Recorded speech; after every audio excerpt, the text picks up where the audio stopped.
Kamala Harris ye danatigɛli kɛ k'a ka yɛrɛ kofɔw bɛɛ lawaleya ni bisiw ye Georgie mara la. A daminɛna ne lycée dɔ ka fɔli kɛ kalandenw ka kɛnɛ ye o yɔrɔ la Tim Walz kumara u ka yɛrɛ kofɔ baara lawasalenw kan.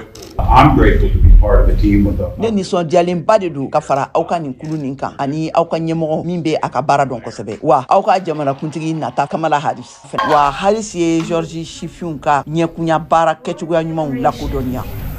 All that you guys stand for. Aw ka sɛrɛ ani aw bɛ wuli ka jɔ la minnu bɛɛ lajɛlen tɔgɔ la faralen ɲɔgɔn kan tagali ɲɛfɛ de bɛna an ka jamana ɲɛtaw sabati ka kɛɲɛ ni an bɛ se ka min waleya ani an bɛna kɛ min ye. Républicains ka cɛbɔ Donald Trump ye politique dasumusun caman de kɛ kalata labɛn ninnu waati ninnu kɔnɔna na Georgie mara la nka Joe Biden sen bɔlen cɛbɔyaw la k'a to a ni Kamala Harris ni ɲɔgɔn cɛ caman kɔni ye a yira k'a fɔ nin waati in na ko Trump ni Harris ka kanw sɔrɔlenw bɛɛ hakɛ bɛ ɲɔgɔn da fɛ. Trump ka cɛbɔ dankan JD Vance tun bɛ Georgie dɔgɔkun tɛmɛnen ninnu na. We're going to do it together. An bɛna kɛ ɲɔgɔn fɛ na aw sɔnna ka Georgie dayɛlɛ an ye sabila an b'a dɔn Georgie dɔyɔrɔ ka bon kosɛbɛ kalata ninnu na. Vance ani Trump ka yɛrɛ kofɔ kumaw bɛɛ lajɛlen bɛ munumunu tungadenw ani sɔrɔ baara cogoyaw de kan u yɛrɛ bolo minnu ma sira sɔrɔ.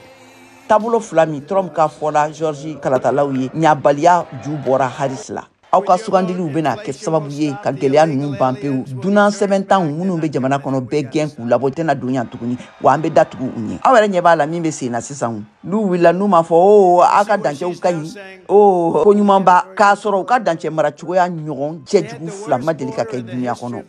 Trump ka républicains ka karatalaw ka kan sɔrɔ Georgia ka gɛlɛn kosɛbɛ ka da a ka kofɔliw kɔtigɛbaliw cayara kojugu.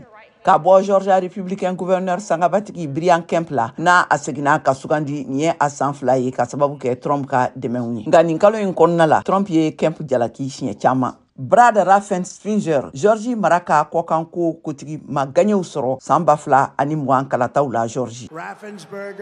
Raffensperger ni Brian Kemp aw ka gouverneur ne kɛra sababu ye ka minnu la gaɲɛ yan nɔ minnu ni ne tun tɛ ɲɔgɔn fɛ tɛ se ka kɛ gouverneur ye ne hakili la aw b'a kalama fisiriwale de don awɔ fisiriwale belebele. Waati min na dasumusunw Georgie bɛ kan ka kurun kosɛbɛ Trump tɛmɛra a ka bɔlɔlɔ kunnafoni siraw fɛ dɔgɔkun tɛmɛnen ninnu na ka Kemp wale ɲuman dɔn a ka dɛmɛw laseliw la ale ma. Kemp ye nafolo dalajɛli welekanw kɛnɛw sigi Trump ye Atlanta dɔgɔkun tɛmɛnen ninnu na. Georgie Kirisoba ye Trump a n'a dɛmɛbaga dɔw jalaki salon ka kɛɲɛ ni san 2020 kalataw jaabiw ɲagaminw ye Georgia mara la. Dɔgɔkun nin na Trump ka surunadonnikɛla ninnu ye nin jalakilikan ninnu lankolonya k'a yira k'a fɔ ko nin kiiri ninnu tɛna se ka tigɛ sani kalata don ni ɲɔgɔn cɛla la. Dɔgɔkun tɛmɛnen in na Georgie mara kalatala ɲɛmɔgɔya kulu ye taabolo kuraw sigi sen kan ka kɛɲɛ ni Novembre kalo nata kalataw ye u ka mara kɔnɔna na. Kulu mɔgɔ fila ma sɔn ka u ka kan di a kan a tɔnden tɔ 3 minnu ye u kan di. Tɔgɔ ko fɔra kosɛbɛ nin kalo in kɔnɔna la Trump fɛ a ye min fɔ u ma n bɛ segin o kan. Pittsburgh Zoo n'o ye wulusiya dɔw ye bɛɛ danaya tilennenyaw ani gaɲɛsɔrɔw kɛlɛw de la. Nin tun ye Scott Stern ka laselikanw ye min mana bɔra aw ye bamanankan na Kajatu Tarawele fɛ.